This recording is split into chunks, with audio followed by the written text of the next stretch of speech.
student, welcome to Divakar Education Hub. I Neha Miglani giving a lecture on the topic of types of research.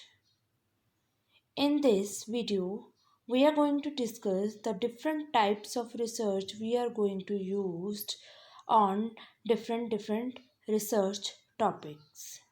So let's start our topic. Starting my videos, I just want to say that just get enrolled yourself in the Divakar Education Hub and you can get most reliable data for your net preparation on the topics or on the subjects on commerce, management, education, HRM, economics, English, home science, law, psychology, environmental science, computer application, library science, political science, sociology, philosophy, physical education. And you can also get the sample PDFs from Divakar Education Hub. And for any query, you can call on the number which are given on the screen. Before discussing the types of research, firstly we have to understand the meaning of what is research. So, research is a scientific, rigorous investigation of a situation or problem in order to generate new knowledge or validate existing knowledge. It is a systematic and rigorous means deeply investigation of a situation or a problem in order to generate new idea about that particular problem or new to get the new knowledge about that particular problem and to validate the existing knowledge. और जो existing knowledge है उसको validate उसकी validity को check करने के लिए जब हम एक research करते हैं तो उसको हम research कहते हैं. So there are different types of method has been used while doing the research.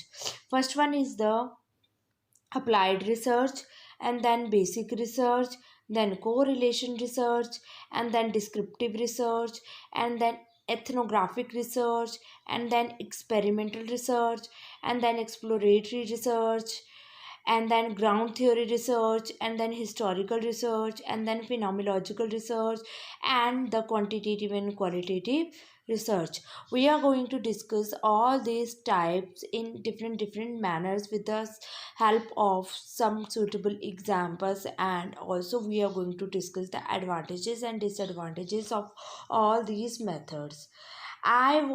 मैं आपको पहले से ही बता दूं कि इन रिसर्च टॉपिक्स के अलावा टाइप्स के अलावा और भी बहुत सारे अदर टाइप्स होते हैं जिनको अलग अलग नाम से जाना जाता है.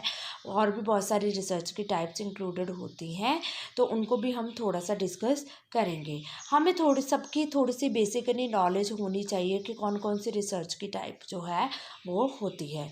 So firstly we are going to discuss that first type of the research is the applied research. So what is applied research? Applied research refers to the scientific study. Applied research एक ऐसी scientific study है या ऐसी research की जाती है जिसका मतलब क्या होता है कि प्रैक्टिकल प्रॉब्लम्स को सॉल्व करना है. जो भी प्रॉब्लम परसिस्ट हुई है उनको प्रैक्टिकलिटी के थ्रू हमने सॉल्व करना है. So applied research is use to find the solution. Applied research में हम एक पर्टिकुलर प्रॉब्लम का एक हम सोल्यूशन निकालने की भी कोशिश करते हैं. उनको हम अप्लाइड रिसर्च कहते हैं. So applied research is use to solve the particular problem and to find out the solution to that problem which are persist in every day and also the cure illness and develop innovative technologies rather than acquire knowledge for knowledge sake. हम कुछ knowledge या knowledge लेने के बजाय हम कुछ एक particular theory या पर्टिकुलर एक डेवलपमेंट करते हैं, कुछ नई टेक्नोलॉजी नई थ्योरी का जनरेशन करते हैं, उस तरीके की रिसर्च को हम अप्लाइड रिसर्च कहते हैं. So not only taking the suggestions about that particular problem is not about the applied research, but when you have the theories, when you have the some formulas to procure और to cure that particular problem is called the applied research. जैसे इसमें हम बहुत सारे examples को लेके चल रहे हैं, like improve agriculture crop production. जो एग्रीकल्चर प्रोडक्शन को इंक्रीज कैसे करना है उसके लिए एक मेथड्स लेके आने. तो वो एक अप्लाइड रिसर्च का पार्ट होता है। नेक्स्ट, ट्रीट और क्योर ए स्पेसिफिक डिसीज, किस एक पर्टिकुलर डिसीज़ है उसको हमने कैसे ट्रीट करना है और उसके जो क्योर कैसे करना है, तो वो एक अप्लाइड रिसर्च, क्योंकि उसमें हम एक मेथड से लेके आते हैं, फॉर्मूला से लेके आते हैं जिसके थ्रू हम उसको क्योर करने की कोशिश करते हैं। तो obviously that is the type of the applied research. Like for example, fresh example ले लो, कोविड जैसे, कोविड को क्योर और उस डिसीज़ के ऊपर वर्क करने के लिए, जो उस डिसीज़ के ऊपर जो है उसको ट्रीट करने के लिए जो वैक्सीनेशंस बनी हुई है, like Covaxin, Covishield, that is the example of the applied research. तो इनके ऊपर जो भी रिसर्च कंडक्ट की गई थी वो कौन सी रिसर्च टाइप थी? Applied research. And next example है improve the energy efficiency of homes, offices और मोड्स ऑफ ट्रांसपोर्टेशन। जो भी इम्प्रूव करना है हमने एग्रीकल्चर जो है, इम्प्रूव करना है एनर्जी एफिशिएंसी, एनर्जी कैसे बढ़ाई जाए होम्स की, ऑफिसेज की एंड मोड्स ऑफ ट्रांसपोर्टेशन की, ताकि जो है लोग और भी ज़्यादा इसे एनर्जी वेस्ट से काम कर सके। जब इन चीज़ों की जो भी घर में एनर्जी के प्रोडक्ट यूज़ हो रहे हैं, जहाँ पे ऊर्जा खर्च हो रही है, वो उनको कैसे बढ़ाया जाए। जैसे कि इसके एग्जाम्पल, लाइव एग्जाम्पल आ जाती है सोलर सिस्टम के थ्रू, ठीक है, प्लेट्स वगैरह लगा के हम अपनी जो है अपनी घर की होम की एनर्जी, ऑफिस की एनर्जीज को जो है इलेक्ट्रिसिटी को हम बढ़ा सकते हैं, ठीक है। So that are the types of applied research. Now come to the second type of research, that is called basic research. Basic research is also called as to pure and to basic, to pure और to fundamental research, ठीक है। So that research is a fundamental और pure research is driven by scientist curiosity और interest in a scientific questions. एक ऐसी research होती है जब ये भी ज़्यादातर कौन सी फील्ड में कंडक्ट की जाती है? साइंटिफिक फील्ड में की जाती है। एक साइंटिस्ट जब किसी तरीके की रिसर्च को कंडक्ट करता है, ऑब्वियसली वो तो बिल्कुल ही प्योर रिसर्च लेके ही चलेगा, बिल्कुल ही basic to pure to basic में ही, फंडामेंटल में ही वो करेगा, क्योंकि इसमें गलती की गुंजाइश नहीं होती है साइंटिफिक वे से जब हम किसी रिसर्च को कंडक्ट करते हैं, क्योंकि इसमें ऑब्जर्वेशन तो होती है बट कुछ एक्सपेरिमेंटल जो भी सब कुछ करते हैं तो वो साइंटिफिक वे से ही होते हैं। सो जब कोई रिसर्च जो कंडक्ट की जाती है एक साइंटिस्ट की क्यूरियोसिटी को जानने के लिए, उनके इंटरेस्ट को बढ़ाने के लिए, टू ए साइंटिफिक क्वेश्चंस को लेके, तब तो इस तरीके की रिसर्च को हम कौन सी रिसर्च कहते हैं? Basic research. So the main motivation is to expand man's knowledge. इसका मेन मोटिवेशन क्या होता है कि जो भी एक पर्सन है उसकी नॉलेज को और भी ज़्यादा बढ़ाना है, नॉट टू क्रिएट और इन्वेस्ट समथिंग। कुछ नई चीज़ें नहीं बनानी है, ना ही कुछ इन्वेस्टिंग करनी है इसमें, ठीक है। So there is no obvious commercial value to the discoveries that result from the basic research. सो ऐसा ज़रूरी नहीं है जब हम इस रिसर्च को कंडक्ट करते हैं तो कुछ नई फार्मूलाज, नई थ्योरीज या नई हाइपोथेसिस जो है वो बने, ऐसा नहीं होता है इस तरीके की रिसर्च में। इस तरीके की रिसर्च ये तभी ही पैदा होती है जब एक पर्सन, एक साइंटिस्ट की जब एक क्यूरियोसिटी जागती है कुछ नई चीज़ों को जानने की, जब हम कुछ नई नॉलेज को लेके आते हैं इन द साइंटिफिक फील्ड में, तब उस तरीके की रिसर्च को हम कौन सी रिसर्च कहते हैं? Basic research. क्योंकि ऐसी टाइप्स ऑफ रिसर्च में जो होता है बिल्कुल प्योरिटी से काम ही लिया जाता है, ठीक है। क्योंकि जब भी हम एक्सपेरिमेंट करते हैं, जब भी हम कोई साइंटिफिक वे से काम करते हैं तो उसमें गलती की गुंजाइश बिल्कुल भी नहीं होती है।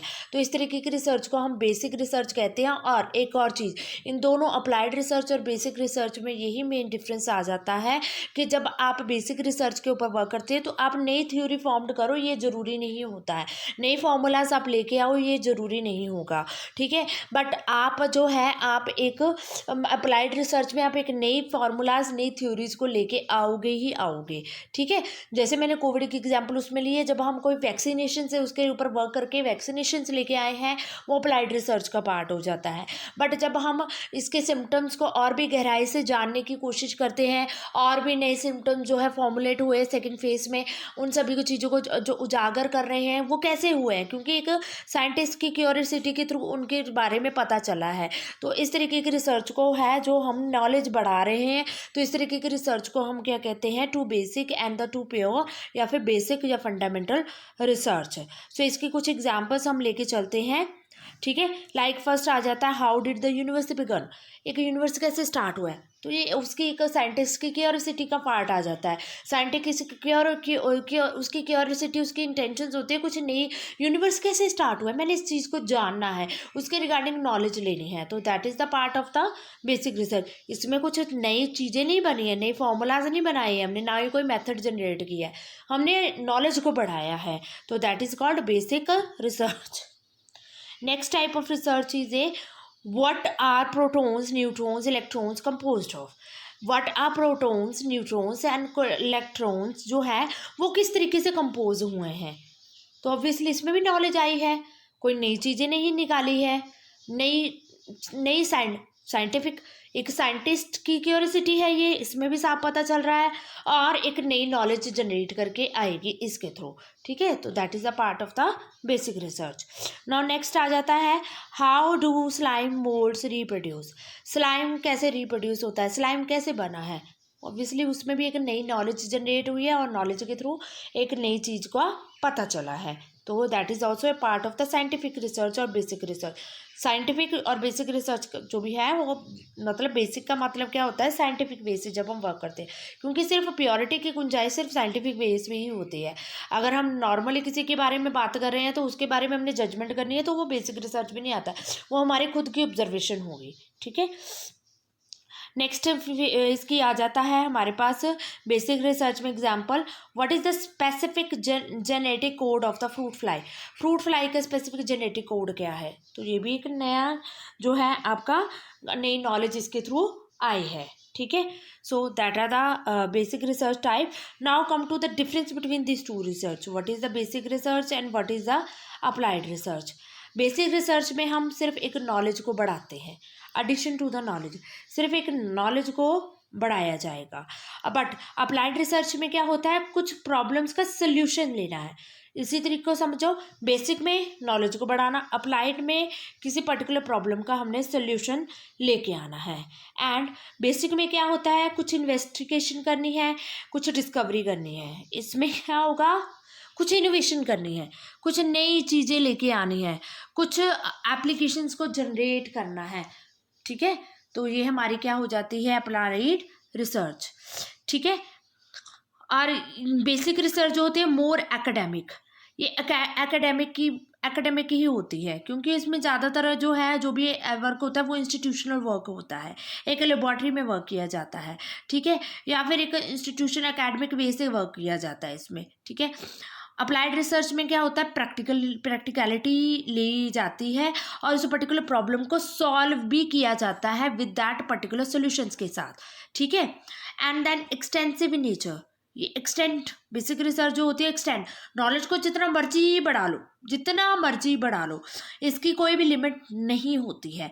अप्लाइड रिसर्च में क्या होता है, इंटेंसिव इन नेचर होता है। इंटेंसिव मतलब क्या है, बस एक प्रॉब्लम आई है, उसका पर्टिकुलर सोल्यूशन अब हम निकाल चुके हैं, अब इसके बारे में आगे ज़्यादा नहीं सोचना है।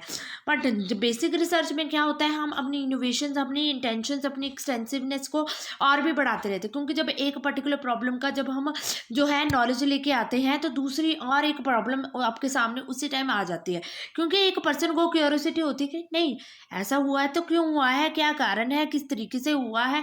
जब ये सारी चीज़ें आपके माइंड में आ जाती है तो वो आपके बेसिक रिसर्च का पार्ट हो जाता है।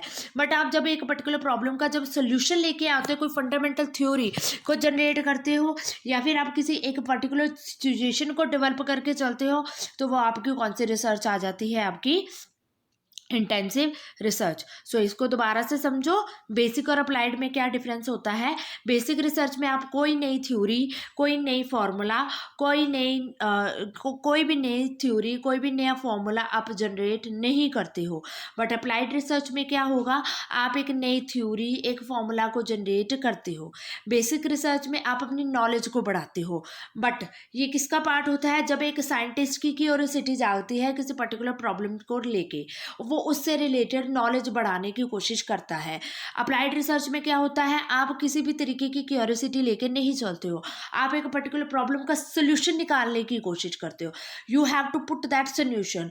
बेसिक में you have to get that knowledge, applied में you have to put that particular problem and get some solution about that particular problem, is called the applied research, ठीक है। और इस बेसिक रिसर्च ज़्यादातर एकेडमिक का part होता है, ठीक है, और अप्लाइड रिसर्च जो होता है वो प्रैक्टिकलिटी का पार्ट होता है। बेसिक एक्सटेंसिव होती है as compare to the applied के। अप्लाइड भी एक्सटेंसिव होते हैं but it is intensive in nature, क्योंकि जब हम एक पर्टिकुलर प्रॉब्लम का सोल्यूशन ले लेते हैं उसके बारे में दोबारा हम नहीं सोचते हैं, ठीक है। बट बेसिक में क्या होता है, जब आप एक पर्टिकुलर प्रॉब्लम को लेके उसके रिगार्डिंग जब आप नॉलेज लेके आते हो, कुछ नई चीज़ें जानते हो, तो आपको और भी ज़्यादा उसमें जानने की इच्छा जागती है। आप और भी डीप घुसना उसमें शुरू कर देते हो उस पर्टिकुलर प्रॉब्लम का सोल्यूशन, जहाँ नॉलेज लेके और भी ज़्यादा नई नॉलेज लेके आते हो। So this are the basic research and applied research, ठीक है। इन अवर next video we are going to discuss the correlation research and other types of the research, and I hope you will all understand what are the basic research, what are the applied research, ठीक है। So get put some more and more examples, और भी ज़्यादा से ज़्यादा examples put on करो, आपको और भी ज़्यादा से ज़्यादा समझ आना शुरू हो जाएगा कि बेसिक रिसर्च क्या है, अप्लाइड रिसर्च क्या है, ठीक है। बस इतना ही समझना है, दोनों ही साइंटिफिक नॉलेज का पार्ट होते हैं, बट अप्लाइड में आप थ्योरी लेके आते हो, फॉर्मूला लेके आते हो, किसी पर्टिकुलर प्रॉब्लम का सोल्यूशन लेके आते हो।